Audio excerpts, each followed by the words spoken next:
Bismillahirrahmanirrahim. Assalamualaikum warahmatullahi wabarakatuh. Alhamdulillah wassalatu wassalamu ala Rasulillah Muhammad ibn Abdillah wa ala alihi wa ashabihi wa man wala la haula wa la quwwata illa billah amma ba'd. Kaum muslimin wal muslimat, azza wa iyyakum. Bapak Ibu, saudara-saudara saya hormati dan juga saya muliakan, wali murid dan juga wali santri Rumah Quran Sibyan dan juga Rumah Tahfidz Aisyah. Semoga Allah Subhanahu wa taala merahmati kita semua.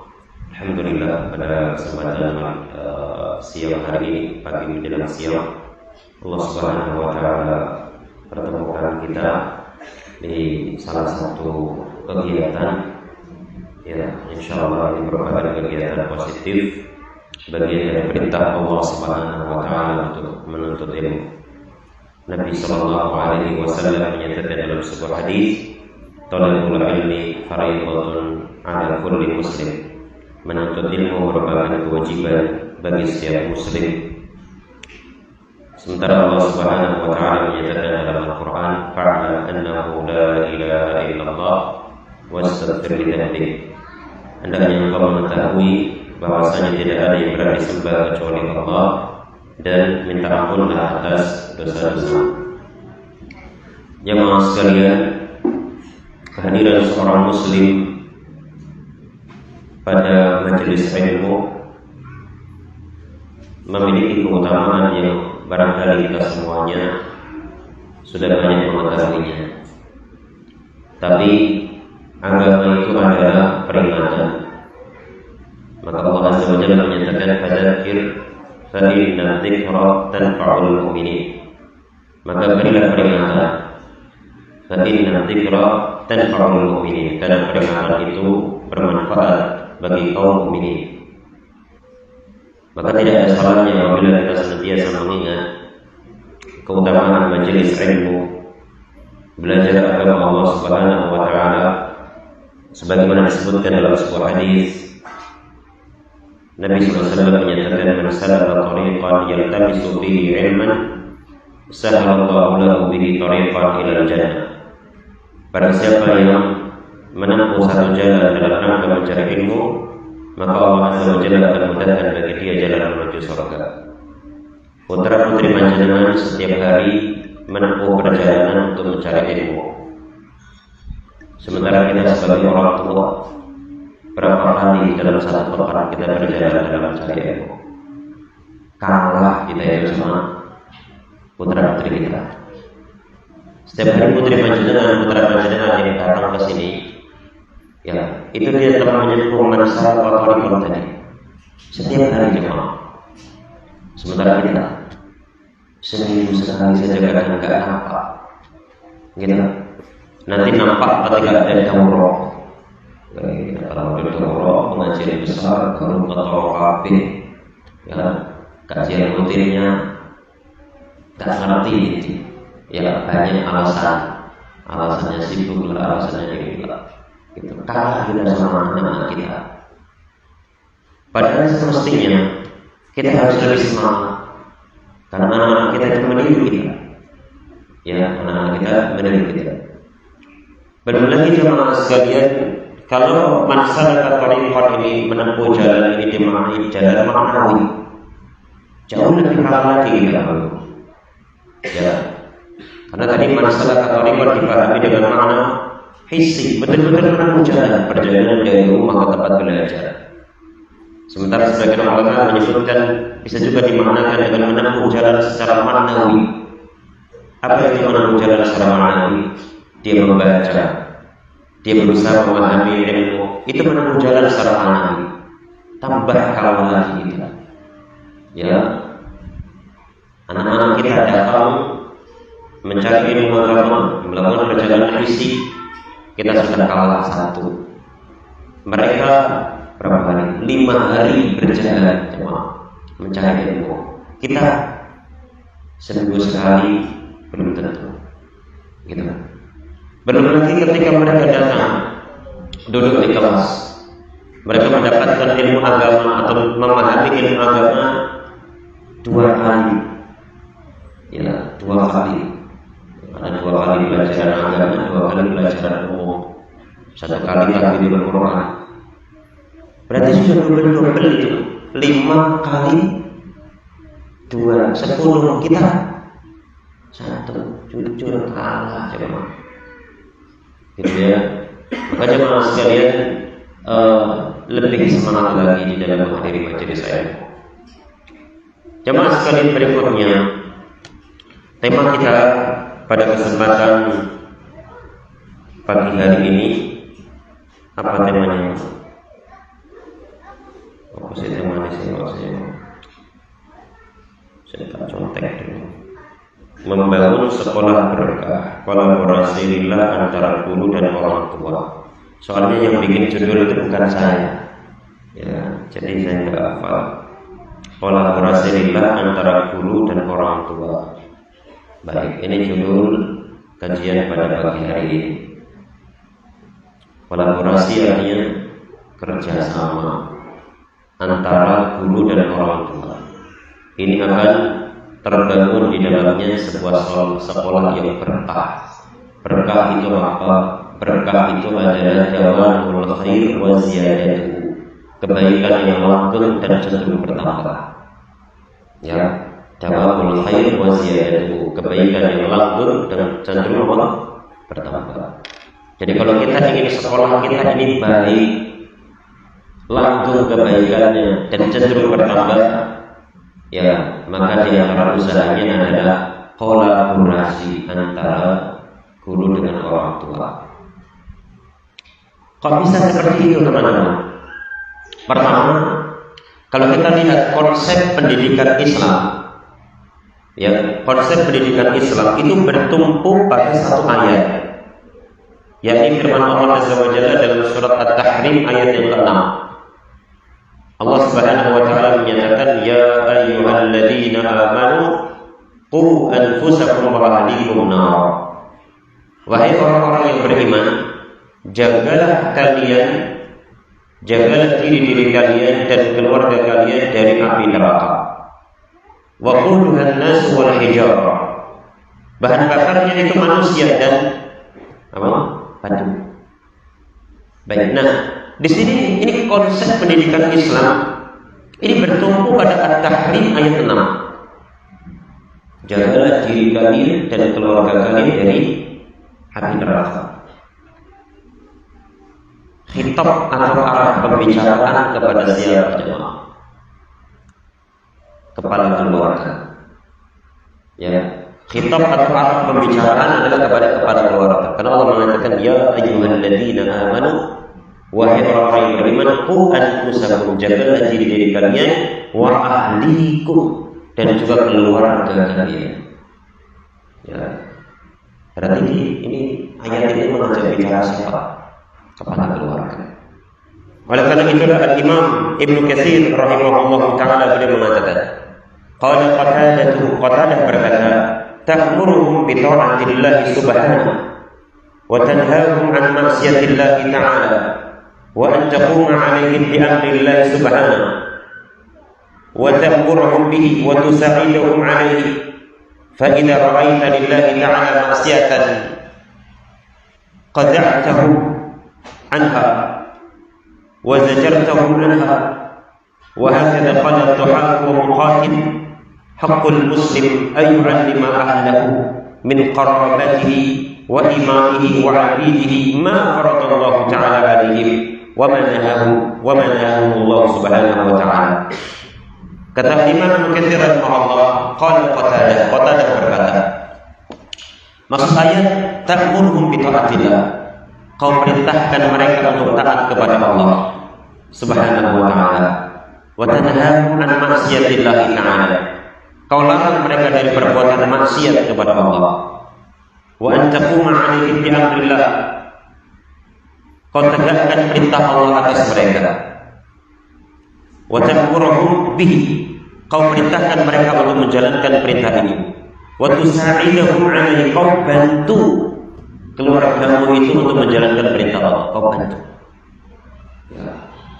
Fa idza ra'aita lillahi ta'ala ma'siyatan, Kalau kau melihat, ya, kalau kau melihat kemaksiatan kepada Allah yang dilakukan oleh keluargamu, maka cegahlah mereka, ya, cegahlah mereka, laranglah mereka.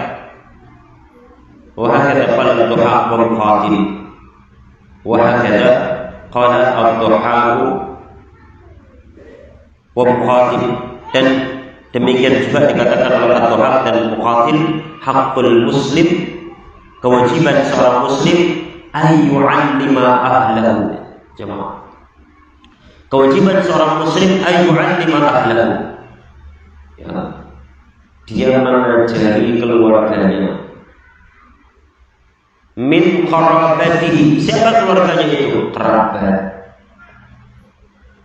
Ya, wa imaihi,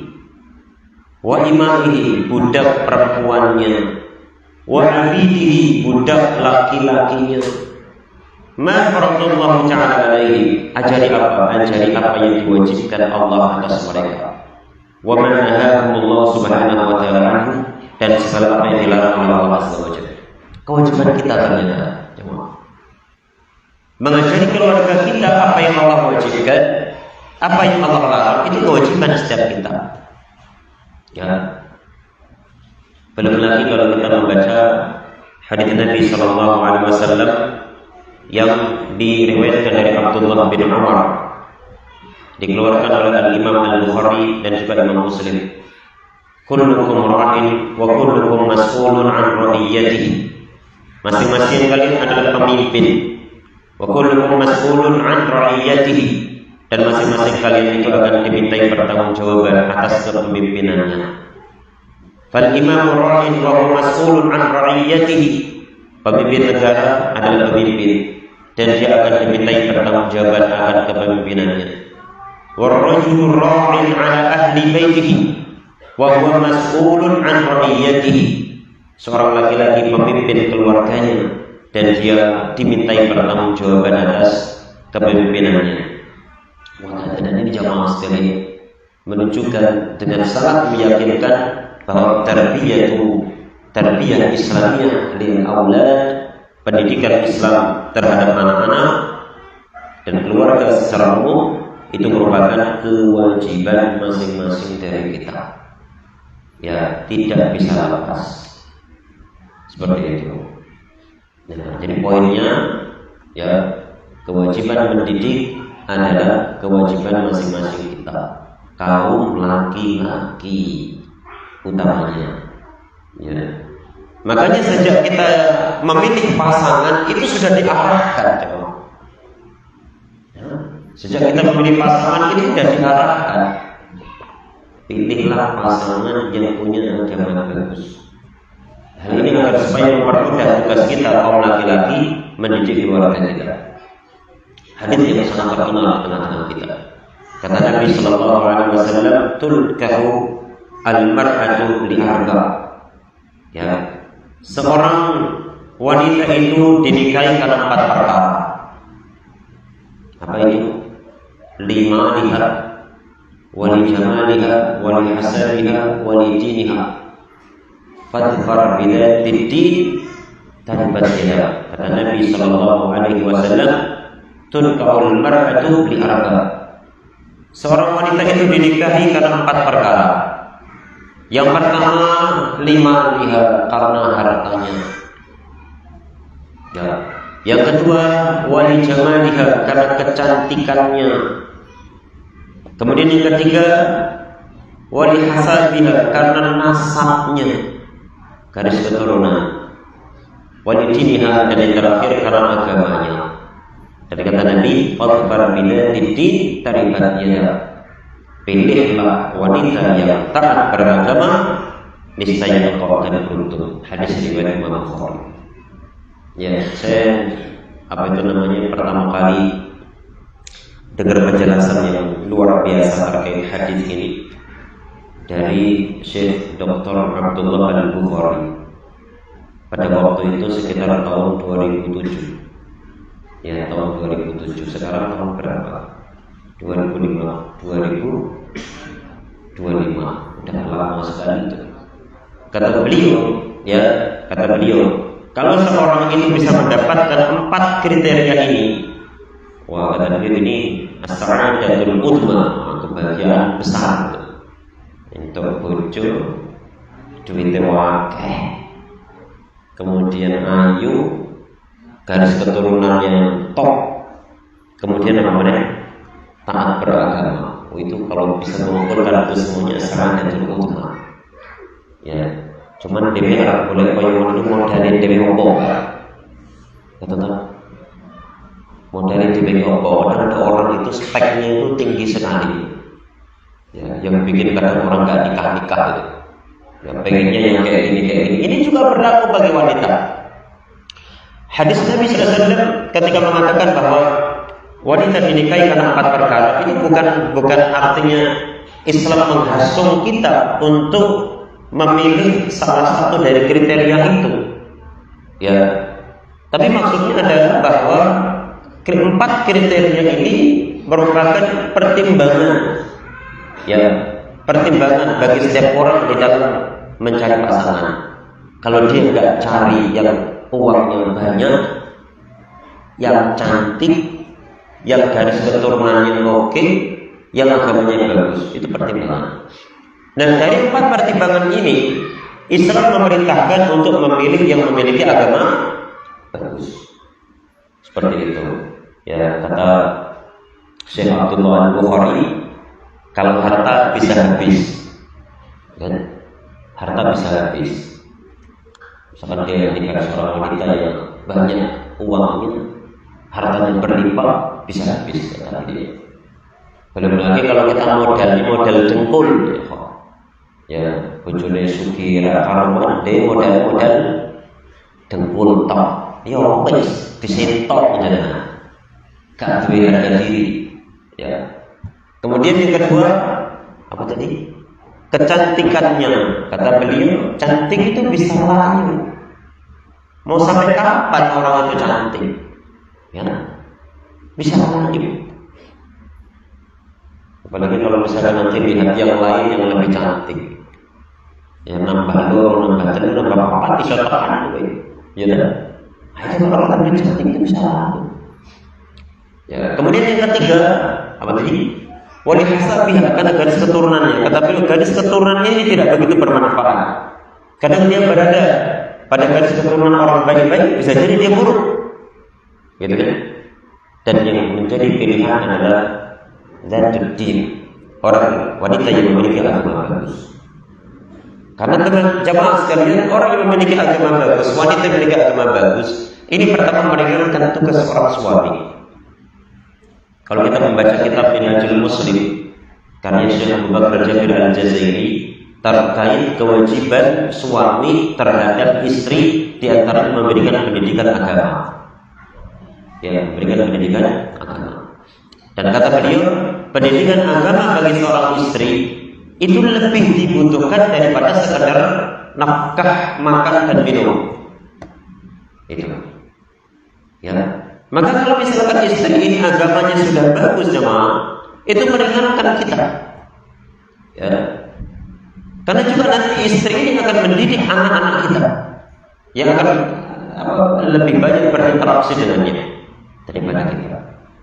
Maka ternyata dari sejak awal Islam mengajarkan kepada kita untuk memilih orang yang agamanya bagus. Itu diantaranya dalam rangka sebagai persiapan, ya, di dalam mendidik anak-anak yang ini merupakan bagian daripada kewajiban kita sebagai kepala keluarga untuk mendidiknya berdasarkan ayat Al-Quran tadi. Baik. Nah, dan kita juga kembalikan kepada diri kita sebagai kepala keluarga. Ya, kita ini mendidik anak-anak kita dengan tarbiyah Islamiyah, tapi kalau kita sendiri tidak terdidik bagaimana? Ya, maka ada istilah faqidu syai' la yu'ti. Orang yang tidak memiliki sesuatu tidak mungkin bisa memberi. Ya benar. Orang yang tidak memiliki sesuatu tidak mungkin dia bisa memberi sesuatu. Faqidu syai' la yu'ti. Maka berarti kita kembali kepada diri kita. Berbicara tentang tarbiyah Islamiyah, ya, pendidikan Islam, kembalikan kepada diri kita, kepala keluarga. Ya, apakah kita juga menjadi seorang pembelajar agama. Kadang kita menginginkan anak kita ini sukses dalam belajar agama dengan nilai mumtaz, tapi kita sendiri sebagai kepala keluarga jauh dari itu. Pengen anaknya pinter agama, ngajinya kendel, tapi orang tuanya banyak. Bapak Ibu, saya waktu ngajar di salah satu pesantren, kadang kita lihat murid-murid kita setelah keluar dari pesantren itu stylenya sudah mulai berubah. Ya, ketika di pesantren, masya Allah, pakainya jilbabnya gede, gitu. Ya, setelah keluar Pak, pakai jilbabnya itu jilbab yang ditekak kayak nenggon gulung ya Pak. Lah kok tahu saya? Lah ada eginya. Kadang istri saya cerita, Mas Kim murid teh sampeyan biyen. Stylenya semane. Setelah kita lihat basic dari orang tuanya, ternyata orang tuanya itu orang tua yang tidak suka ngaji. Ya, orang tuanya itu orang tua yang tidak senang belajar agama. Sepenting aku duwe anak tak lebokne pondok, tak bayari, tak kei sangu, pondoknya tak bayar, sekolah tak bayar, rampung. Berarti yang salah di mana? Pondoknya? Enggak. Tadi malam ada yang cerita ke saya, seorang istri seorang dokter. Ya, beliau ngobrol sama saya, Ustaz, tolong carikan jodoh untuk salah seorang anggota keluarga saya, Ustaz. Ya, dia ini dokter juga, ya, dokter juga, umurnya sudah sekitar 35 tahun belum. Terus jadi dokter, bahkan kalau holiday liburan itu liburannya ke Korea, kan luar biasa atau biasa saja. Yang menjadi luar biasa itu pondokan, gitu. Ya itulah Allah Ta'ala. Salah satu sebabnya adalah karena kita sebagai orang tua itu kurang memberikan contoh yang baik. Ya, kita pengennya apa? Ya, tapi ternyata kita tidak memberikan contoh yang baik. Padahal kita sudah diberitahu jalannya. Kalau Anda pengen anak Anda itu baik, sukses di pesantren, sukses maka Anda juga harus mendukung. Sudah diberitahu seperti itu. Setiap pesantren selalu diberitahu kayak gitu. Ya, cuman kadang kita sebagai orang tua yang belum, apalagi dia bisa ngomong mesakno, ya wis bisa main. Ya, maka ada satu ungkapan, tarjun najat walam tasluk masalikah inna safinata la tajri 'ala al-yabas. Kau menginginkan keselamatan tapi kau tidak menempuh jalannya. Sesungguhnya kapal itu tidak berjalan di atas tanah yang kering. Kapal itu berjalan di mana? Di air. Ya, nggak mungkin dia berjalan di atas tanah yang kering. Kapal Nabi Nuh saja dibangun di atas tanah kering, kemudian jadi bisa berjalan karena ada air. Dan kadang kita itu tahu ini loh yang harus kita lakukan, tapi kita tidak melakukannya. Baik, nah, jadi pendidikan Islam ini dimulai dari kita sendiri sebagai kepala keluarga. Tapi problemnya, misal ini jemaah, problemnya kita sebagai kepala keluarga, Ustaz saya itu kenal ngaji ya wis umurnya nambah. Sebetulnya kita juga enggak apa itu namanya, enggak harus berputus asa seperti itu ya. Sebentar saya kemarin bentar.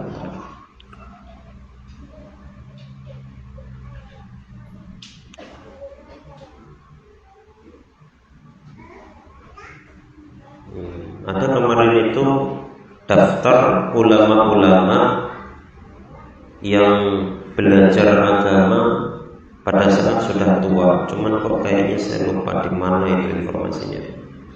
Ya, ala kulli hal di sana ada ulama yang belajar setelah usianya 70 tahun, ya ada yang belajar setelah umurnya 60 tahun, tapi itu tidak begitu problem, ya, hilang namanya itu datanya.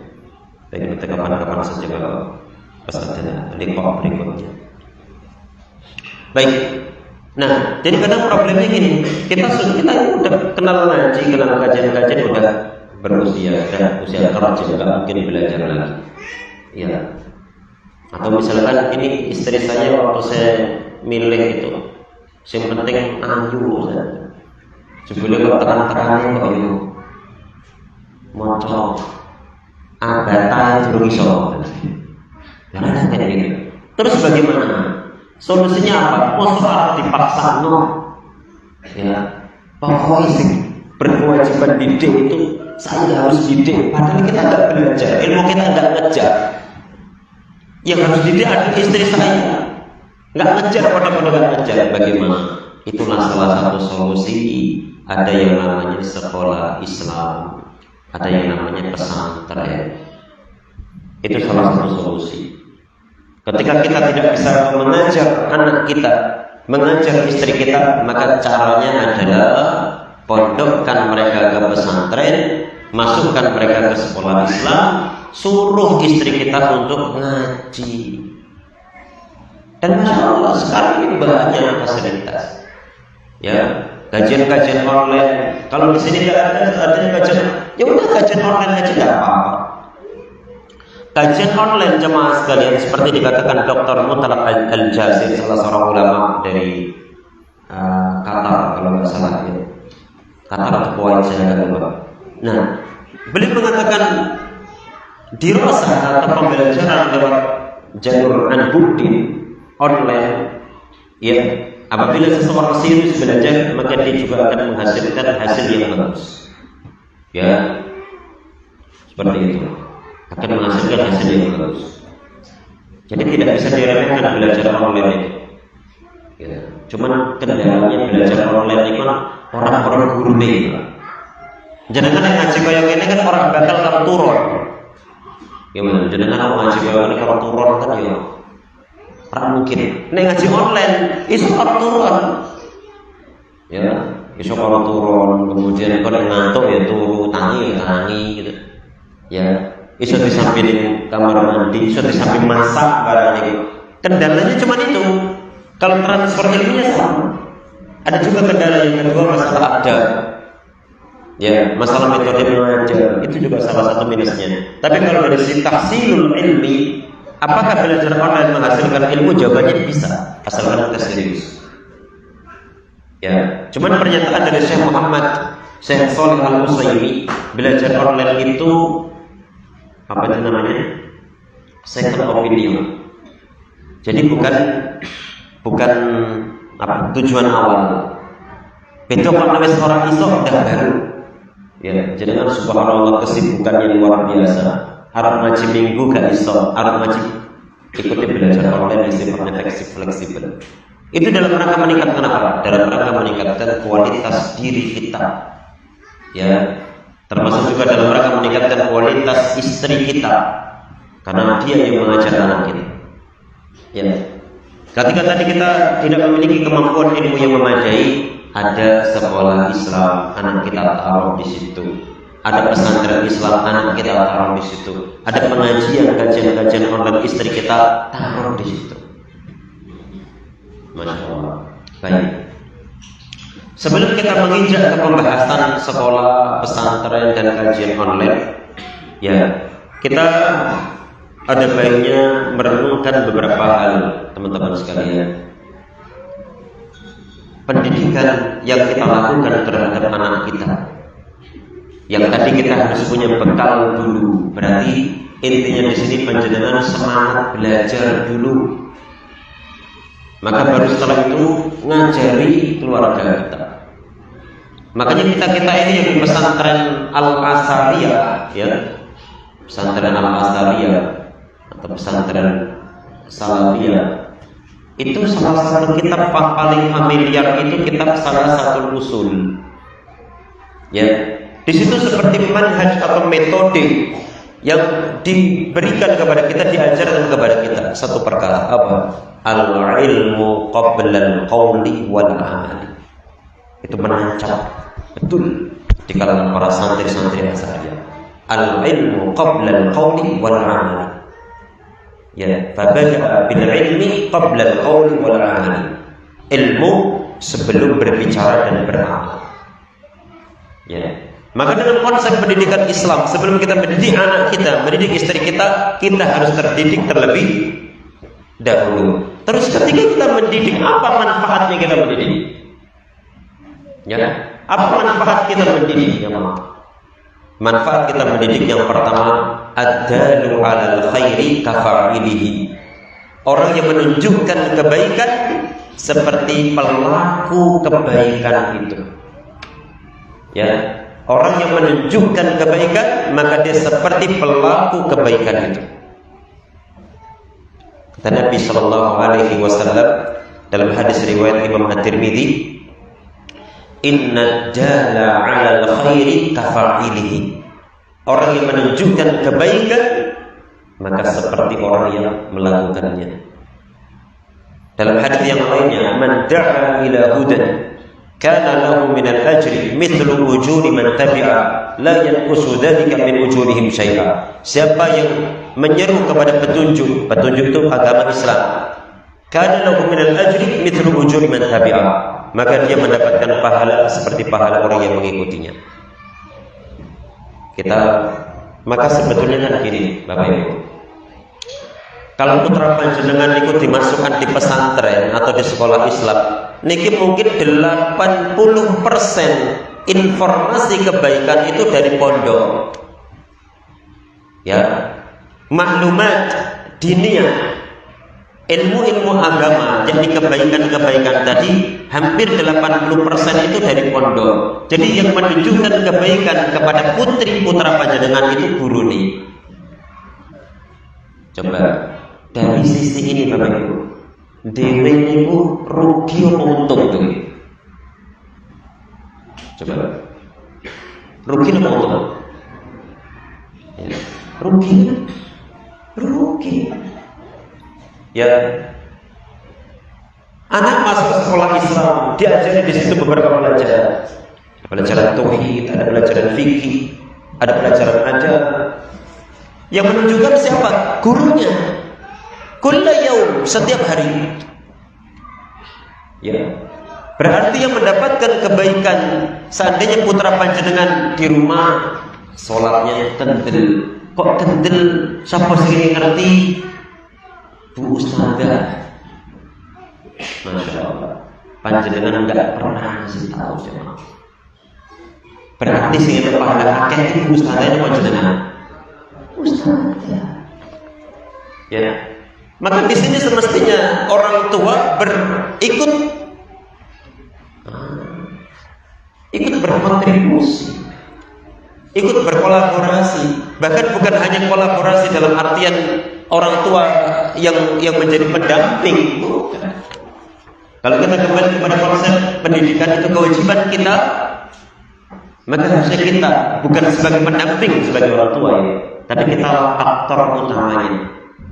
Ya, kita pemeran utamanya dalam pendidikan anak, bukan artis figuran. Nah, gitu. Kenapa? Karena tadi dari awal kita sebut konsep pendidikan Islam adalah orang tua, wabil khusus kepala keluarga. Ya, maka ketika kita sudah serahkan itu ke pihak sekolah atau kepada pesantren, maka kepala keluarga, ya, secara kepala keluarga dan keluarga secara umum, orang tua itu harus ambil andil. Dan pengambilan andil ini jangan dikesankan sebagai pendampingan belajar anak, tapi sebagai aktor utama. Gitu ya. Keutamaannya apa tadi? Inna dala al khairi kafa'ilihi. Orang yang menunjukkan kebaikan seperti pelaku kebaikan. Yang kedua, du'aul waladi shalih lil walidaini. Ketika kita bisa mendidik anak kita, ya, kita sendiri, tangan kita yang mendidik anak kita, maka kita berharap nanti anak kita itu akan mendoakan kita. Ya, maka di sini dikatakan inna akbara khasaratin lil muslim inda mautihi inqita'u amalihi as-salih illa man kana lahu rasidun min al-hasanatil jariyah aw haddun 'azimun min nashr al-'ilm asy-syar'i wa ma yuntafi'u bihi wa ma yantafi'u bihi al-muslimuna wa inna ad-du'a waladihi salih. Ya, sesungguhnya kerugian terbesar bagi seorang muslim ketika dia sudah meninggal adalah amal salehnya terhenti. Ya, kecuali apabila dia memiliki peninggalan kebaikan yang senantiasa berjalan, ya, yang disebut dengan wakaf. Ya. Atau hadun 'azimun min nashr ilmi syar'i, atau dia punya andil besar dalam menyebarkan ilmu syar'i. Wa aidan du'a waladihi salih, demikian pula doa anaknya yang saleh. Sebagaimana hadis yang masyhur kita dengar, idza matal insan inqata'a 'amaluhu. Apabila seseorang itu meninggal maka terputuslah amalannya illa min salasatin, kecuali dari 3 perkara. Apa itu? Sedekah jariyah, sedekah jariyah. Sedekah jariyah itu wakaf. Anda punya uang atau Anda punya tanah, ya, kemudian Anda katakan, Pak, uang ini saya wakafkan nanti dibelikan tanah, saya wakafkan nanti dibangunkan masjid. Ya, ini wakaf kalau pakai uang, bukan tanah, bukan benda tidak bergerak, tapi ini masuknya adalah masuk wakaf tunai, bukan wakaf uang. Ya, kalau wakaf uang ada pembicaraan di kalangan para ulama, tapi ini masuknya wakaf tunai. Saya punya uang sekian, tolong berikan tanah, maksudnya wakaf tunai. Dan ini nanti pahalanya akan berjalan. Ya, jadi al-shadaqatul jariyah, ya, apa tadi? Apabila seorang manusia itu meninggal maka terputus amalannya kecuali 3 perkara. Shadaqatul jariyah, shadaqah jariyah. Apa tadi? Wakaf. Ya. Nah, au ilmin yuntafa'u bihi, atau ilmu yang bermanfaat. Dia menyebarkan ilmu syariah. Bagi sebagian ulama seperti Syekh Utsaimin mengatakan ilmu apapun yang itu bermanfaat untuk kaum muslimin. Yang terakhir kalau kita tidak punya itu wakaf, orang duit gawe wakaf, gitu. Ngajari ilmu yang ke orang modalnya juga misalnya. Maka satu-satunya yang menjadi harapan kita doa anak soleh. Dari mana kita bisa mendapatkan doa anak soleh? Tentu yang pertama dari tarbiyah Islamnya, pendidikan Islam yang kita lakukan. Seperti itu. Karena anak kita akan membekas. Ya, makanya salah satu alasan kenapa zaman sekarang jarang sekali pondok dari mulai SD. Ya, saya ingat waktu dulu ada seorang syekh ada seorang ustaz yang cerita, beliau itu dapat teguran dari salah seorang masyayikh di Yaman. Ya, ustaz ini dia punya pesantren, dan pesantren SD. Kemudian dinasihati sama apa itu namanya syekh tersebut. Kalau dia masih SD, kemudian dia dipesantrenkan, maka nanti kasih sayangnya kepada kedua orang tua itu kasih sayang yang kaku. Ya, kasih sayang yang hanya menjalankan teori berbakti kepada kedua orang tua, tapi kasih sayang hati itu kurang. Makanya sekarang seiring dengan bertambahnya warakis, markas pembelajaran, ya, apa itu namanya, akhirnya pesantren SD itu sudah tidak ada. Dulu kalau kita ingin memasukkan anak kita ke SD, ya, yang akidah salafus saleh, itu mesti mondok. Ya, mesti mondok. Alhamdulillah sekarang hampir setiap kabupaten ada, setiap kota ada. Ini merupakan satu hal yang patut untuk disyukuri. Ya, baik, kita kembali. Tarbiyah Islamiyah menghasilkan doa anak yang soleh untuk orang tuanya. Kemudian berikutnya yang ketiga, Istighfarul abna sababun firroqi fi darajatil jannah. Anak-anak yang memohonkan ampun untuk kita menjadi sebab kita naik derajatnya di surga. Sekali lagi sebabnya adalah pendidikan anak, ya, yang kita lakukan. Sebagaimana Nabi SAW mengatakan, innar rajula la turfa'u darajatuhu fil jannah.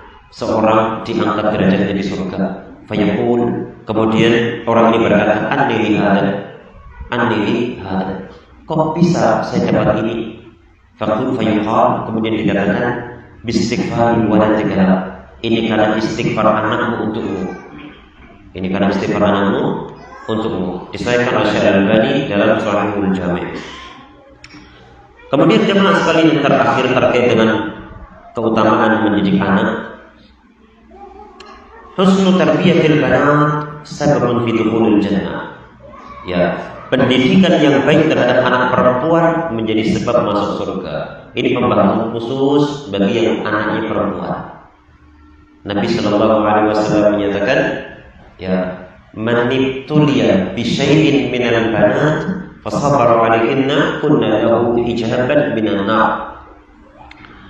Barang siapa yang diuji mendapatkan anak perempuan, ya, maka ya, barang siapa yang diuji mendapatkan anak perempuan kemudian dia bersabar, maka anak-anak tersebut akan menjadi penghalang dia dari neraka. Tuh, gimana maksudnya? Kok bahasanya diuji? Ya, para ulama ketika menjelaskan hadis ini, kenapa dibahasakan diuji? Ya, inilah sebentar. Saya bacakan keterangan.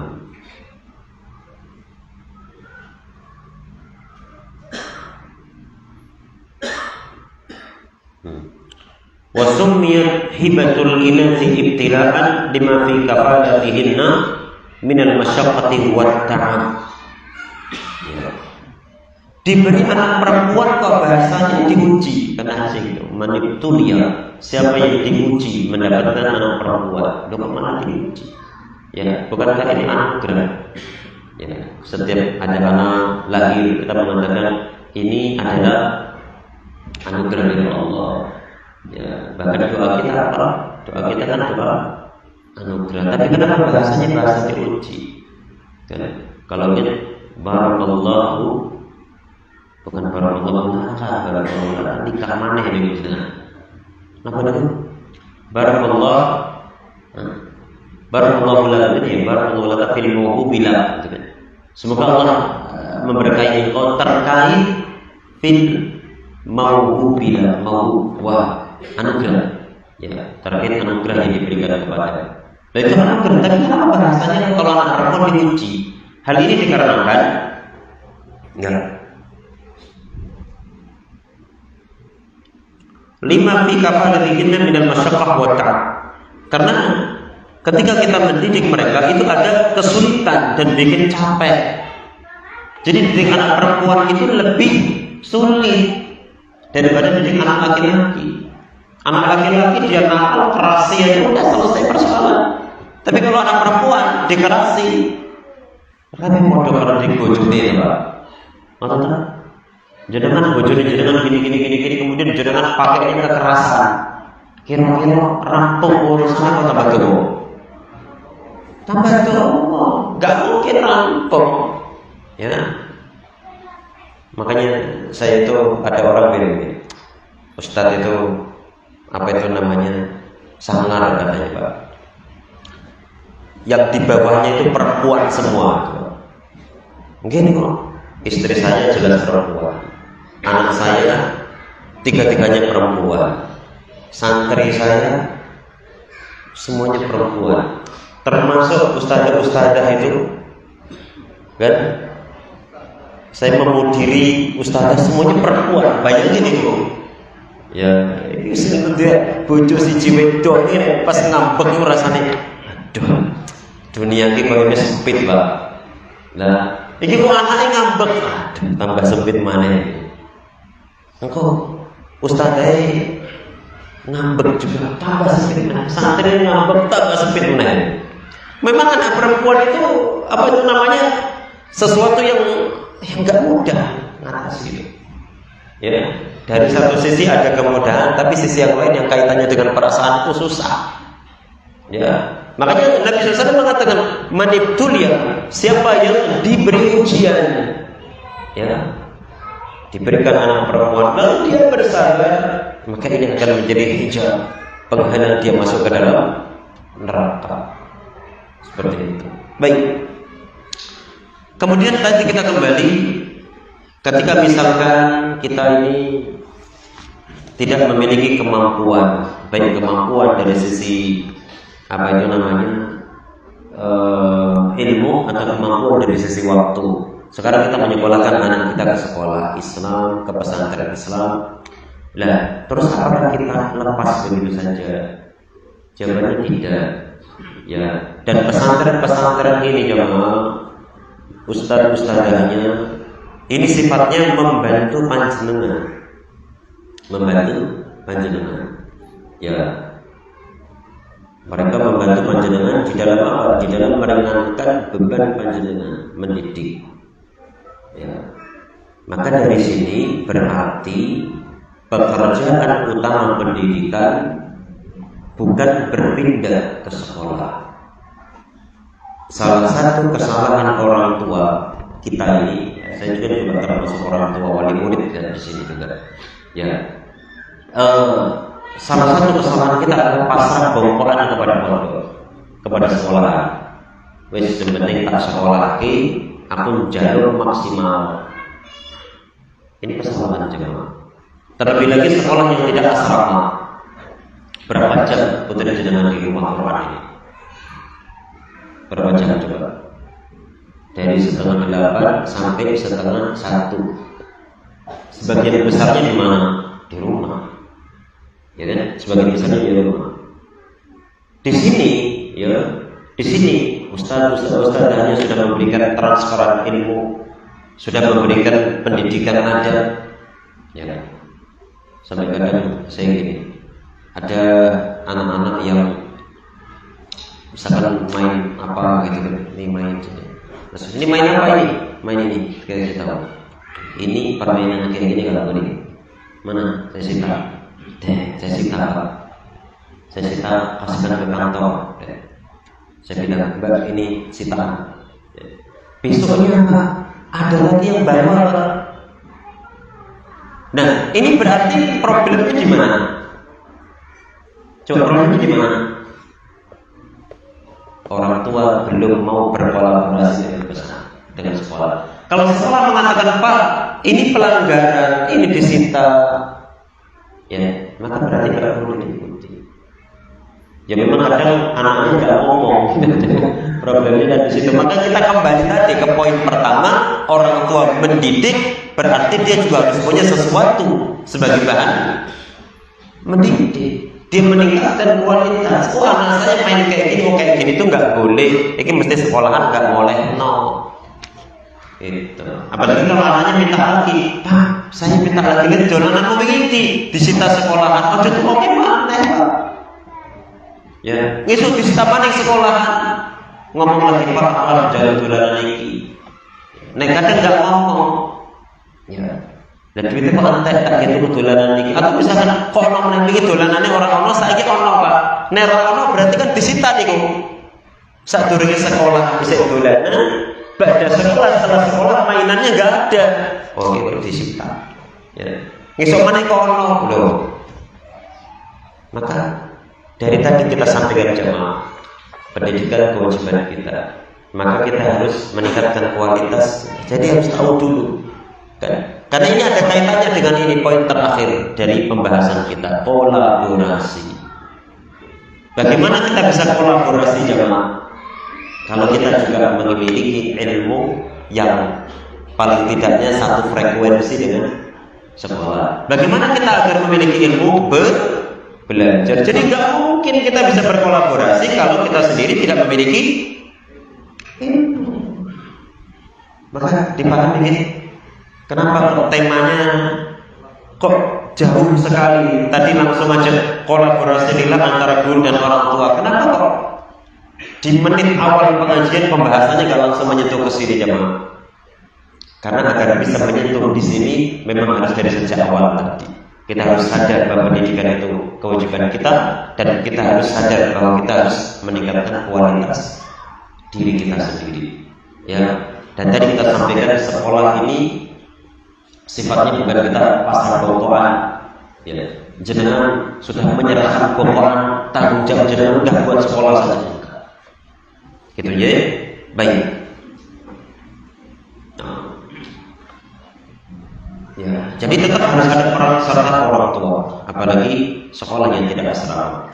Kalau sekolah yang asrama seperti pesantren, karena ini juga kita haruskan ya. Ini kalau saya bilang wajib nanti yo, masa wajib? Kita haruskan wali murid untuk hadir. Ya, karena ini bagian daripada tadi kolaborasi tadi. Ya, nanti wali murid itu ketika ada kegiatan di sekolah, ya, yang sifatnya pendidikan. Ya, sifatnya kajian itu harus hadir. Wong paling seminggu pisang kok, ya kan? Maka dari tadi kita sampaikan di awal, kalah kalau anak IDW Pak. Anak IDW seminggu peng 5 belajar 2 jam, berarti kali 2 10. Dewe kon ngaji pisan gak gelem. Ustaz, aku ki pengen nyekolahke anakku, sing sekolah anakku lha wong tuane kon ngaji. Lah yo piye, makane kuwi dari tadi kita dari menit pertama kita sampaikan. Ya. Nah, maka betul itu salah satu program sekolahan adalah orang tua wajib mengikuti kegiatan pengajian yang diselenggarakan oleh sekolah. Itu wajib. Ini kalau ada pengumuman ini kajian ini wajib datang seperti itu. Kenapa? Karena tadi biar tercapai kolaborasi itu. Ini saya mau mukadimah saja. Nanti mungkin pekan ke depan Ustaz lain. Gitu. Kemudian terkait pesantren, bagaimana kolaborasi antara wali murid, wali santri dengan pihak pesantren? Ya, ini Bapak Ibu wali santri rumah Tafid Aisyah yang ikutin secara online. Karena kalau rumah Tafid Aisyah kan juga banyak dari luar kota Kendal. Ya, jadi tidak mungkin kita haruskan untuk datang ke tempat ini, gitu ya. Nah, bagaimana kolaborasinya? Kolaborasinya ya diantaranya adalah ketika pulang jangan diberikan HP. Itu satu itu HP itu orang bilang setan kepeng, ya kan? HP itu setan kepeng. Kita membina putri panjenengan ya di pesantren, kemudian ketika pulang diberikan HP, yang sudah. Maka dulu ketika saya ikut apa itu namanya menjadi perwakilan wali santri dan ibu mertua di salah satu pesantren di daerah Solo sana, itu langsung disampaikan, Bu, jangan diberi Pak, jangan diberikan HP. Kita sudah mendidik putra panjenengan, putri panjenengan, kalau pas kepulangan dikasihkan HP sudah hancur buyar. Maka ketika gagal jangan salahkan pesantren. Ya, itu sudah ibarat kata orang merokok itu sudah HP itu sudah kecanduan. Ya. Ketika di pesantren sudah bisa off, maka jangan dikasihkan ketika di rumah. Berapa buyar, gitu ya. Apalagi kalau misalnya pesantren kafe, kok hafalan anak saya jadi rusak? Itu mau ketiten, Bu. Ya. Putri panjenengan di tempat kami misalkan hafalannya Masya Allah liburan. Ini nanti hampir liburan di bulan Desember. Ya, liburan setelah itu balik lagi ke pesantren hafalannya buyar, udah ketahuan. Ya, kita udah catatan merah panjenengan. Berarti tidak ada kolaborasi dengan pesantren. Seperti itu. Ya, tidak ada kolaborasi dengan pesantren. Ketika nanti outputnya jelek dari pesantren, nggak ada hasil, yang disalahkan siapa? Pesantren disalahkan. Kayak pondok di mana gak ada hasil, padahal kita sudah sampaikan di awal. Ayo Pak, kolaborasi Pak, kita kerjasama untuk mendidik putra kita. Ternyata dihancurkan oleh orang tua sendiri. Padahal kalau kita kembali ke konsep awal pendidikan adalah kewajiban orang tua. Gitu, oke? Baik. Nah, jadi di situ di antaranya pendidikan Pak, kita ajarkan ada di pesantren itu kita ajarkan ada isar. Isar itu apa? Isar itu mendahulukan orang lain daripada diri kita sendiri. Ya, karena salah satu apa itu namanya? Kalau di pesantren kita alhamdulillah makan alhamdulillah tidak kurang. Ya. Tapi kadang ada pesantren yang kalau dulu ketika saya belajar di pondok itu makanannya itu gempa, Pak Bu. Makanannya gempa. Gimana makanannya gempa? Jadi makanannya itu satu nampan berempat. Ya. Pojok. Lauknya pas di pojok itu. Ya. Rame ini sih pojok, Pak. Ya kayak Kabupaten Kendal gitu. Rame ini pojok. Nah, ini nasinya tuh gempa kata teman-teman. Gempa itu nama kena nampan yang warnanya merah yang kelihatan merah. Saking tipisnya nasi. Di situ kelihatan santri yang isar sama yang tidak. Kalau yang tidak isar, mangannya cepat. Ya, mangannya cepat. Wae koncone iki ngono, Pak. Apa jenenge? Orang koncone gitu. Ya. Dia jadi ketolong wakil. Ya. Kalau yang isar, yo wis dia udah aku mangan di sini bae, iki kocok. Kita ajarin isar seperti itu. Ya. Kadang ada orang tua tiba-tiba datang misalkan ya, memberikan makanan untuk anaknya. Sing dikai anak itu, ya. Sing dikai anak itu. Sementara yang lain tidak. Ini akan menjadi hal negatif ya buat pergaulan santri dan apa itu namanya akhlak isar itu akan gagal. Isar bagaimana dia itu mengutamakan orang lain, termasuk juga ajaran akhlak saling berbagi itu tidak ada. Kenapa? Karena orang tua mengatakan no iki gawe sampeyan. Gitu enggak? Gitu. Padahal kita di pesantren apa? Ayo saling berbagi, ayo saling mengutamakan orang lain. Tapi orang tuanya, no, iki kanggo sampai tok. Kira-kira seperti ini kolaborasi apa tidak? Tidak. Coba kalau di pesantren misalnya, oh, no, koncomu piro? Koncomu sebenarnya, yo iki kanggo awakmu loro. Apa telu isi kanggo kamu. Ini berarti dia dukung pendidikan pesantren. Karena di pesantren kita tidak hanya didik hafal 30 juz, 30 juz kalau garing percuma. Ya. Karena yang dimaksud dengan apa itu namanya qori, orang yang dikatakan qori ahli baca Quran, bukan hanya orang ahli baca, tapi paham Quran dan mengamalkan Quran. Seperti itu. Kita kembali ke kolaborasi. Kemudian yang terakhir jamaah sekalian, pesantren itu tadi sifatnya membantu panjenengan. Sekolah itu membantu panjenengan. Ya, dan ini bukan apa itu namanya akad wakalah atau akad ijarah. Nama apa? Wakalah itu kan mewakilkan gitu. Ijarah itu nyewa. Jenengan kalau misalkan kursus di neutron, khusus di apa kalau dulu misalnya di Ganesha, ya itu putarnya panjenengan dapat ilmu dari apa neutron ya, neutron dari Ganesha. Itu kira-kira akadnya apa? Ijarah. Akadnya ijarah.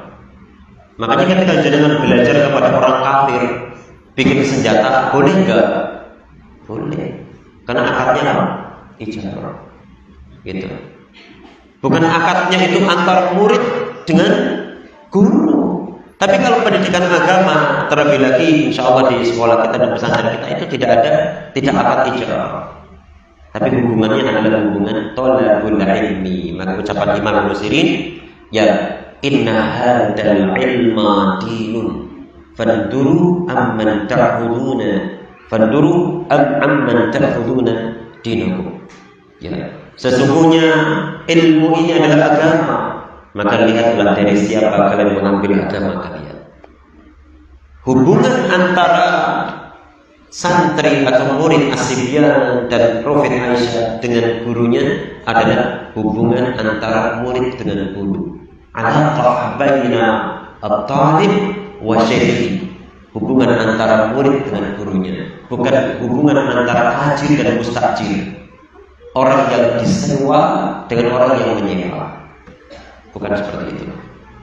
Ya, maka di situ jamaah sekalian ada adab dan etika. Ya, ada adab dan etika. Maka di sini penting bagi kita mungkin jemaah untuk nanti kita mengkaji kitab yang bagus judulnya Tadhkiratus Sami' wal Mutakallim. Kitab Tadhkiratus Sami' wal Mutakallim itu adalah kitab yang mengulas adab, bagaimana adab penuntut ilmu terhadap Allah, terhadap dirinya sendiri, terhadap temannya, terhadap gurunya. Seperti itu. Ya, maka kita harapkan juga kita di sini bisa menempatkan diri. Ya. Anak-anak kita diajari oleh panjenengan, nah itu hormatilah guru, hargailah guru. Ya. Bahkan di ilmu umum pun juga gitu kan, sampai ada lagunya itu kan. Hormati guru, sayangi teman. Itu sebetulnya kalau kita lihat konsep diajarkan Nabi Sallallahu Alaihi Wasallam. Kata Nabi Sallallahu Alaihi Wasallam, "Laisa minna man lam yujilla kabirana wa yarham saghirana wa ya'rif li'alimina haqqahu." Ya, disahihkan oleh Syekh Al-Albani dalam Sahihul Jami'. Bukan bagian dari kami orang yang tidak menghormati yang lebih tua. Jadi kalau usianya lebih tua dari kita harus kita hormati. Ya, wa yarham saghirana, yang tidak merahmati orang yang lebih muda. Ya, tidak menyayangi orang yang lebih muda. Berarti bukan bagian dari kami, kata Nabi. Wa ya'rif li'alimina haqqahu, dan tidak mengetahui hak orang alim kami. Tidak mengetahui hak orang alim kami.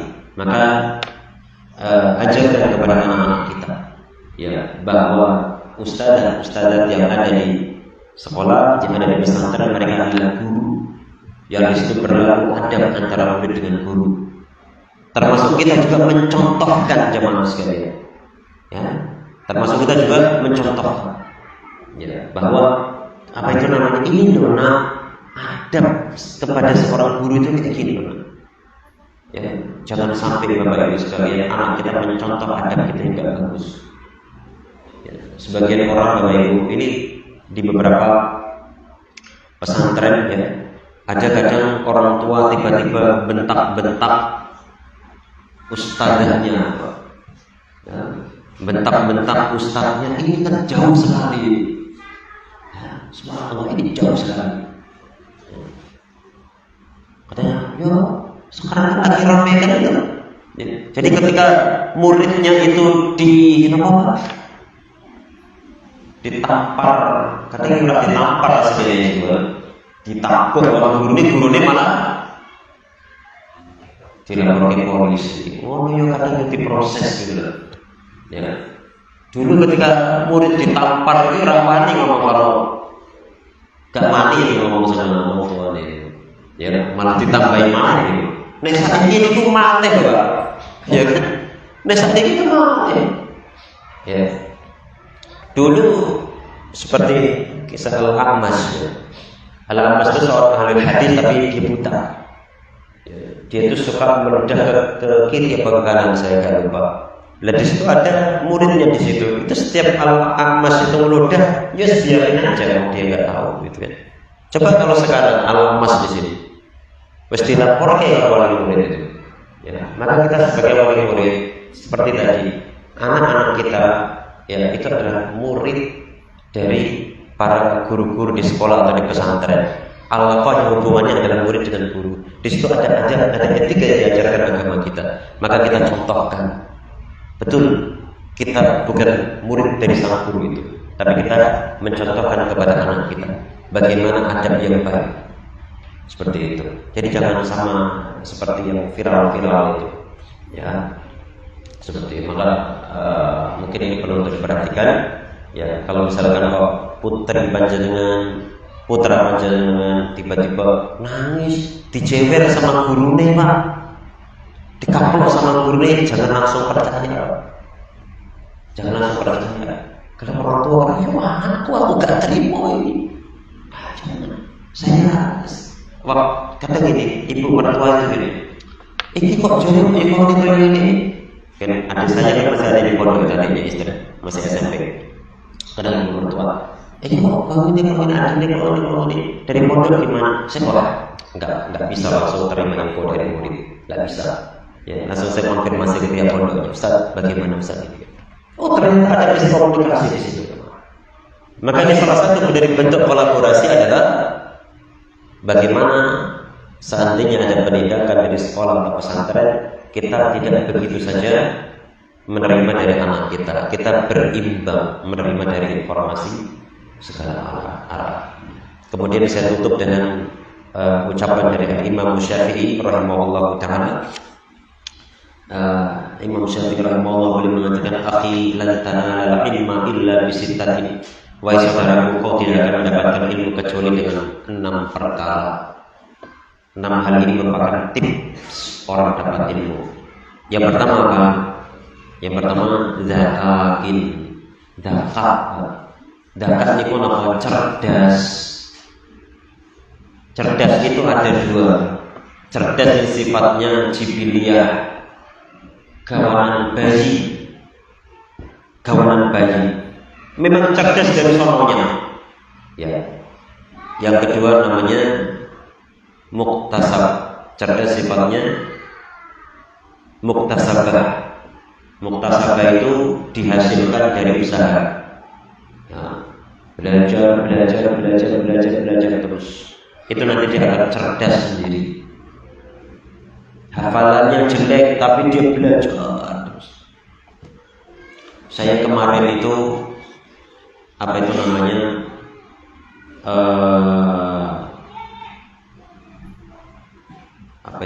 ya. Jadi kemampuan santri itu macam-macam.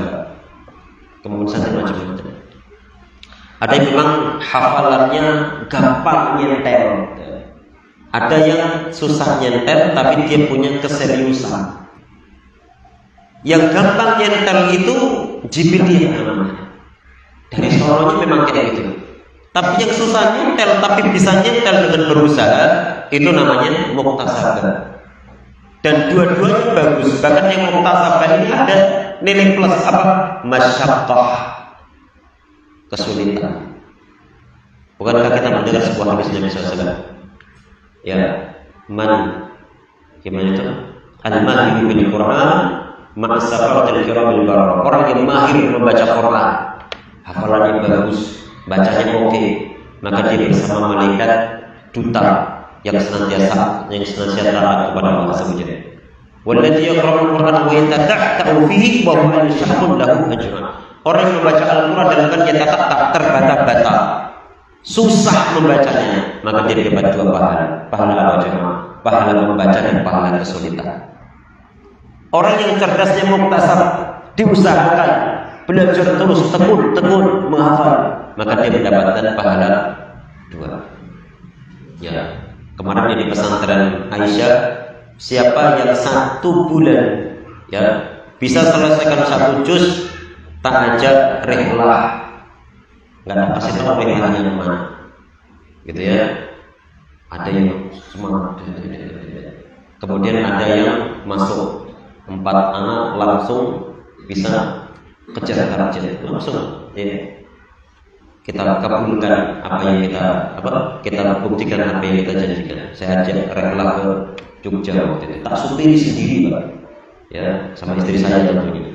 Tak supiri sendiri sampai jam 1 malam saya ditol hujan-hujanan sampai ngantuk kayak gitu. Ya. Ini contoh apa jemaah? Contoh cerdas itu ada yang jibiliyah dan ada yang muktasabah. Kalau susah hafalnya tapi berhasil, muktasabah. Nah kalau gampang mengalir berarti jibiliyah. Zakat ini. Kemudian yang kedua hirs, semangat. Tanpa semangat orang nggak akan hirs itu tamak itu apa? Tamak itu pengen banget ngerti. pengen banget ngerti, hirs. Kalau konteksnya orang yang menghafal Al-Quran, ya pengen banget hafal. Nek belum ada pengen bangetnya orang jadi nggak jadi. Hirs, tamak. Kalau ada istilah orang itu tamak terhadap harta, berarti pengen banget harta. Hirs. Yang kedua, yang ketiga, wajtihadin, ijtihad itu sungguh-sungguh. Sungguh-sungguh belajar itu sungguh-sungguh, enggak sungguh-sungguh itu enggak bisa. Ulama mengatakan la yu'ta al-ilm bi rahatin, jika tidak diberikan ilmu dengan tubuh yang nyata. Hirs, apa? Ijtihad, sungguh-sungguh. Yang keberapa berarti? Kemudian wa bulghatin, bulghah itu bekal alias modal. Ya, modal. Orang pengen mendapatkan ilmu harus punya modal. Sekarang kalau panjenengan lagi ngaji modalnya apa? Kitab, tuku kitab. Ya. Kemudian apalagi? Bensin, tuku bensin. Ya. Nek dulu orang mau ngaji, misalkan mau ngaji Sahih Bukhari, kon nyatet niku. Saniki motor kopi iso tuku. Misalkan kita kajian apa? Nek iki ngaji apa? Kajian apa di sini? Lihat soli. Don duwe kitab ora? Ora duwe. Biar nyentel bulgoe gak ono. Tuh. Lewat ngaji bukan duwe kitab. Nek biyen kon nyatet niku, sampeyan nyatet hadis Riyadhus Shalihin. Saya ora bakal Pak sampeyan nek ngaji kudu nyatet hadis Riyadhus Shalihin iso bubar. Gitu. Bulghah model. Ya, termasuk pendidikan itu juga model. Ya.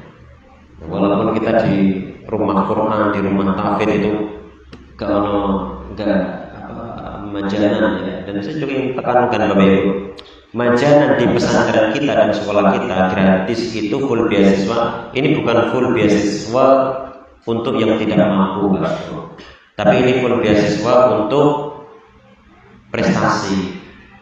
Ya, jadi bukan karena nggak mampu. Jadi Ustaz, saya nggak mampu kok nggak masuk. Ya karena ini modelnya prestasi. Jadi kayak Universitas Madinah itu kan full beasiswa, tapi bukan orang nggak mampu, nggak bisa. Saya itu orang nggak mampu, lah diterima di Madinah. Lah kalau misalnya prestasinya nggak masuk ya tidak masuk, gitu ya. Maka ini jangan aku Ustaz, aku biar sing nggak mampu aja yang di Sibian, ya biar dia nggak mampu aja yang di Profi Indonesia. Bukan kayak gitu. Ini kita modelnya itu apa? Jalurnya jalur prestasi, bukan karena nggak mampu.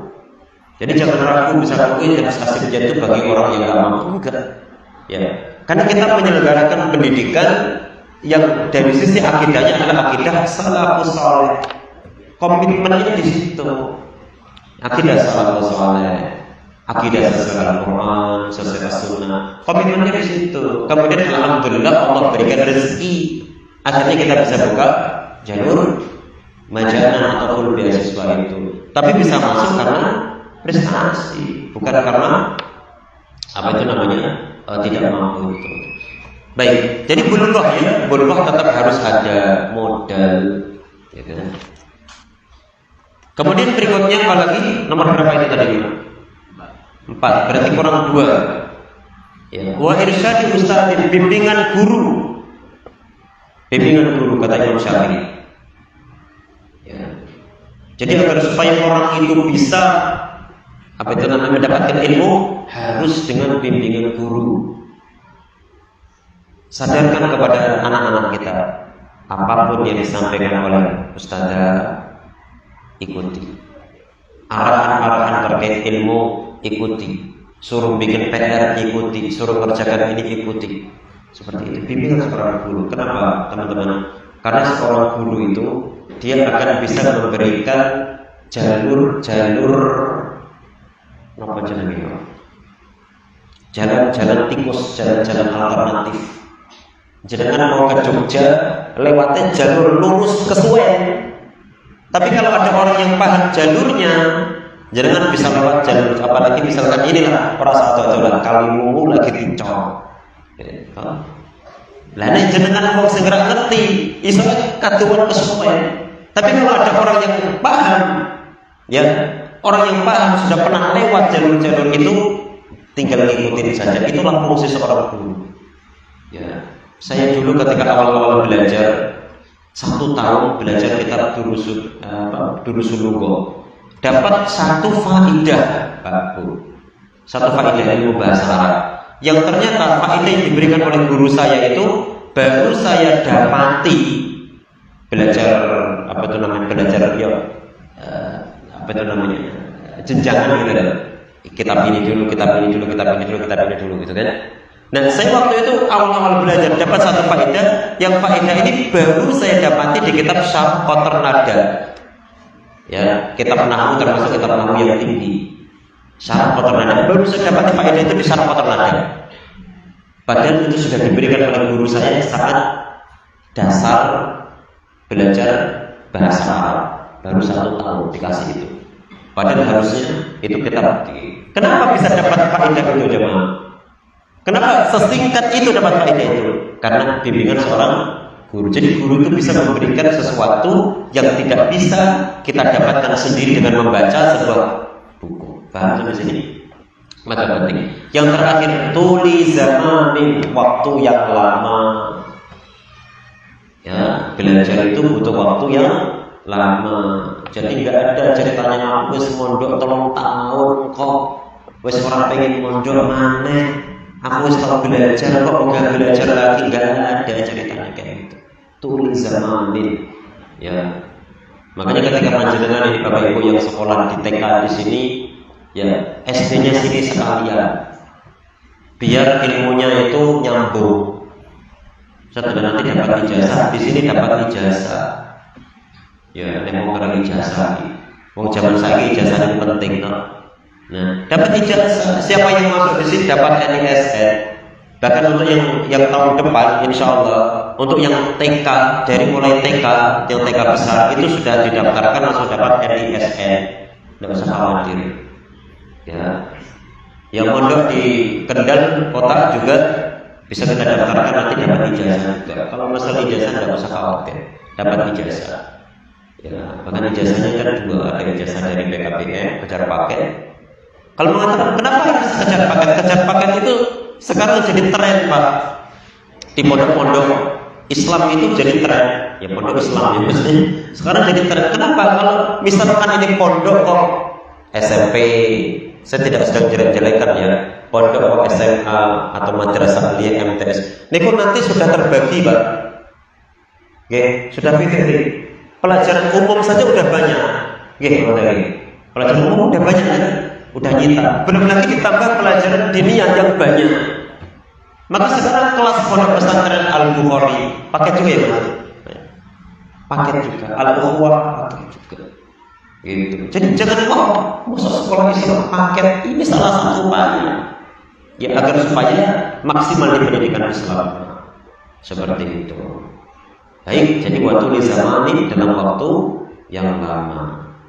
Ya, wallahu ta'ala. Ada yang ditanyakan?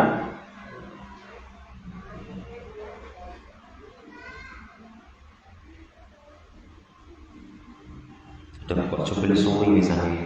Berapa menit ini sudah? Biasanya berapa menit? Kalau kajian kayak berapa menit aja? 1 jam. Kita sesuai kan? 1,5. Masya Allah. Baik, ini bisa disampaikan pada kesempatan siang hari ini. Semoga bermanfaat untuk kita. Ya, satu pesan, ya kita kolaborasi antara wali murid, wali santri dengan para guru.